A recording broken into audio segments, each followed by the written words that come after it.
Hi everyone and welcome to the channel. This is the first of a short series of videos designed for beginners looking to get you up to speed with the Warhammer 40,000 hobby.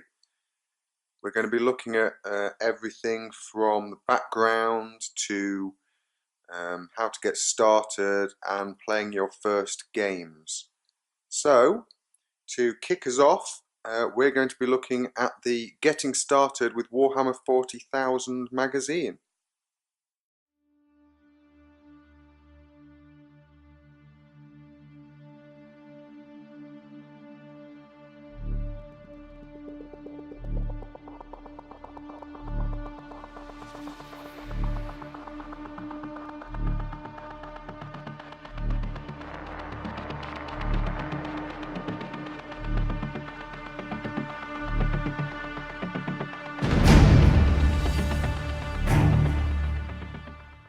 Okay, so the Getting Started with Warhammer 40,000 magazine is a brilliant place to start for the complete beginner.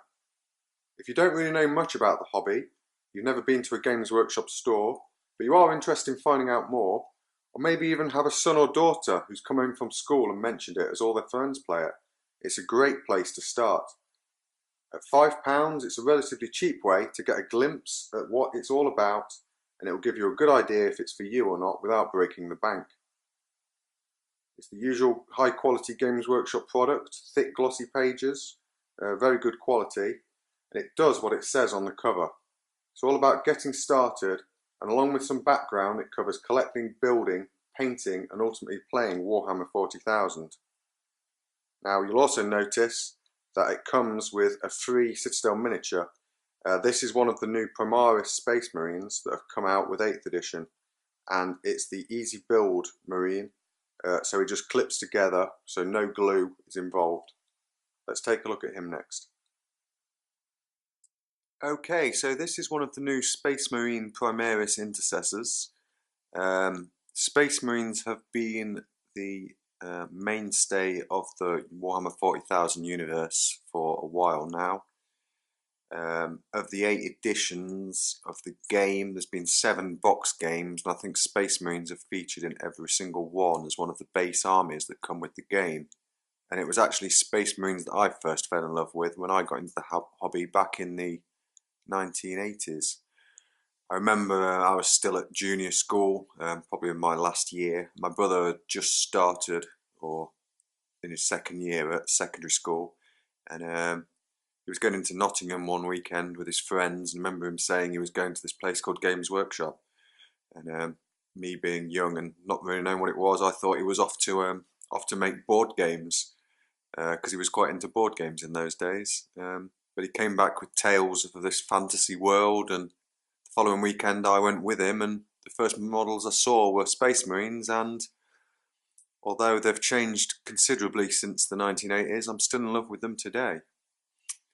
So this is one of Games Workshop's easy build kits. These little pins here and these holes, they basically just slot together, so you don't need glue. So when you're removing them from this plastic sprue, make sure you don't cut off these little pins, because it literally is just all pushes together. Makes it a lot easier to get started. You don't need glue. I do recommend though, use plastic cutters or some sort of sharp cutters to remove it from the sprue. Don't just try and twist it or push it off, because you could end up damaging the model. And not necessarily for a beginner, but as you get more advanced, you might want to get a mold line remover or a selection of needle files, because when they come out the molds, they often have little mold lines on them where the two sides of the mold have been joined together, and it looks a bit unsightly when it's painted. So a lot more accomplished modelers and collectors like to remove the mold lines to make it look a bit nicer finish. But simply, yeah, you just cut him off the sprue, keep those little plastic bits, and he just pushes together. Just by the contents page there on page 3, there is a little guide there that shows you just how he pushes together. Like I said, no glue required, so you can get him built straight away. can always go back and glue him later.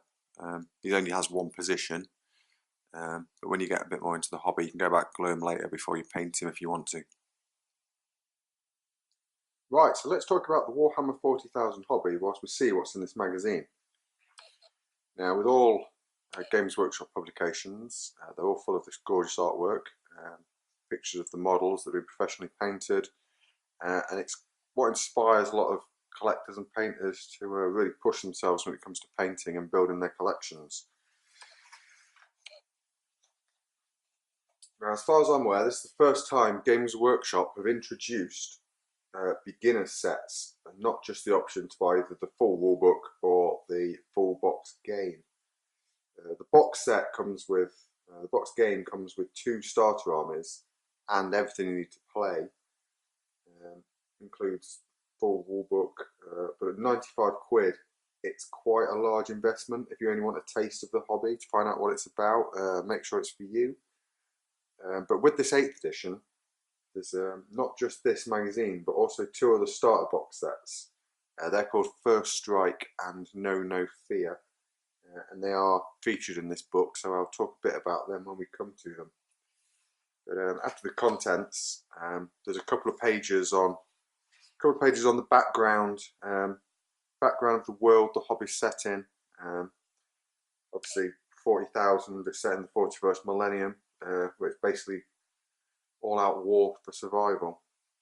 So after a couple of pages of that, you start looking at the armies. Again, there's more artwork, examples of some different Space Marine chapter schemes. Tells you a bit of background about each army, or well, the main armies that inhabit the world of Warhammer 40,000.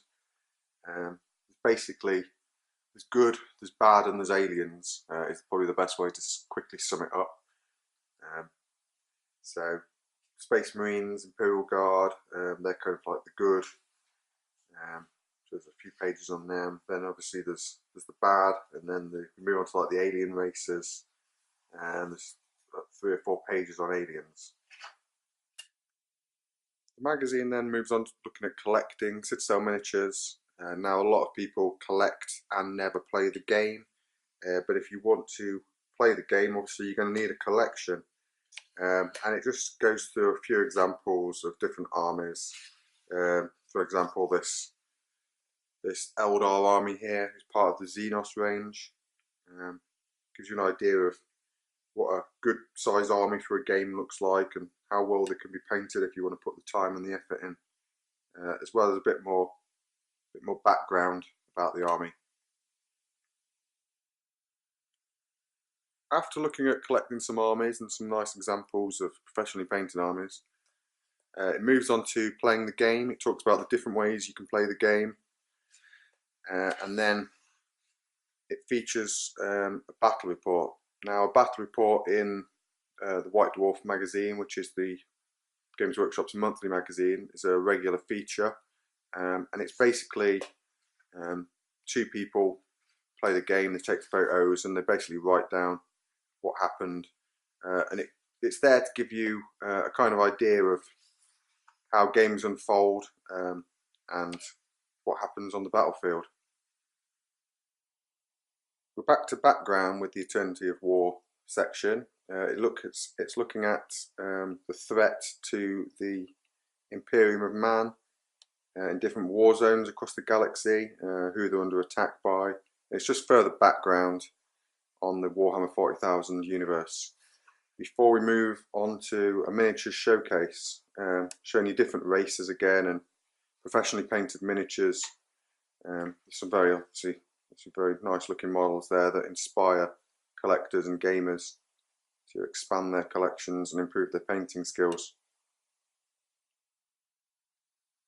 The magazine moves on to looking at painting your Citadel miniatures. For many people, this is a big part of the hobby. You can play the game with 2 unpainted armies, but nothing looks better than 2 fully painted armies facing off on a battlefield. And it looks at the Citadel paint system, and then it takes you through each of these sort of painting techniques, which are quite standard to most wargame painters, all the way from undercoating up to go through painting your model up to finishing them off with obviously putting them on a nice base and how to make the bases look good. And it looks at also a range of technical paints that Games Workshop have produced. So there's like rust and blood, and earth and decay, things to help you make your painting look better but make it easy to achieve. And then it takes you through painting some different sort of characters, including the model that you get on the front of the magazine. And it shows you how to go through it basically and then add extra steps to make it stand out a bit, make it look a bit more professional as your painting skills improve. And it walks you through each step. And if you use that with the little guide to the different techniques, you should be able to produce, if you take your time, you should be able to produce quite a nice, neat miniature for your first miniature. Okay, now this final section for me is an interesting move on Games Workshop's part. Before, if you wanted the rules, you had to either buy the full box game, which is about £95 these days, or the separate rule book, which is probably around 35 to 40 maybe, I've not actually looked. But in this magazine here, they have given you the core rules for the game. It covers all the different rounds of the game, and each one comes with, as it's a beginner's guide, like a little example turn you can follow at the bottom. Now it only comes with one mission, where obviously the rule book comes with multiple different missions for you to play. But if you only want to maybe have a few little games with only a few little miniatures that you pick up before you decide whether you want to get into the hobby and buy one of the biggest starter sets, then this is a great way to get hold of the rules for just £5. Okay, so the next steps, if you'd like to try the game but don't want to fully commit to the full box game, they now produce 2 starter sets. This one, No Fear, is the larger of the 2. It comes with this small little gaming mat that will fit easily onto a table, and a cardboard terrain piece. You get like a quick start guide, rule book, which just contains like the core rules and some more background. Obviously you get the dice, a little range ruler, so everything you need to play really. You also get 2 small starter armies, the Space Marines that you'll recognise from the front cover of this magazine, and also some Chaos Space Marines who fight for a Chaos Space Marine chapter called the Death Guard. Now these models, they're not easy to build. They're taken directly from the large box game, so they will require glue to assemble them. And as they're taken directly from the box game, if you then went on to buy the full box game, the models would then be duplicated that come with this starter set. So for example, you'd have 2 of the Chaos Lords, 2 Space Marine Captains who are identical. While that doesn't bother many people, especially if you just want to game, collectors sometimes only want 1 of each model. So that's something to think about. The other option is First Strike. Now First Strike's only around £25 I believe. It comes with 15 miniatures. You get 6 Space Marines, 3 Chaos Space Marines, and 6 basic, they're basically cannon fodder for the Death Guard. They're called Poxwalkers. Again, you get the gaming mat, the terrain piece, the rules, and a little ruler and some dice.